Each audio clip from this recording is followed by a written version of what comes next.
স্বামী স্ত্রীকে তুই বলা যাবে কিনা, অথবা স্ত্রী স্বামীকে তুই বলতে পারবে কিনা, এ বিষয়ে কিছু বলেন। ভাই, স্বামী স্ত্রী একে অন্যকে সম্মানের সাথে ডাকবেন, কথা বলবেন।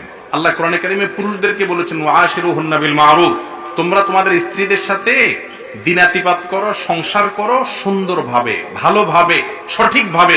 তুই বলে যদি তাকে তোকারি যদি বলে, তুই তোকারি করলে এটা কি ভালোভাবে বসবাস করা হয়? না, এটা ভালোভাবে বসবাস করা, এটা ছোট লোকই। রাগের চোটে স্ত্রীকে তুই তোকারি করলে এটা জায়েজ নাই। একইভাবে কোন স্ত্রীও তার স্বামীকে তাচ্ছিল্য করে ছোট প্রকাশ হয় এরকম কোন কথা বলা জায়েজ নাই, কারণ তিনি তার বড় হিসাবে তাকে সম্মান করতে হবে, অভিভাবক হিসাবে তাকে সম্মান করতে হবে, তার আনুগত্য করতে হবে।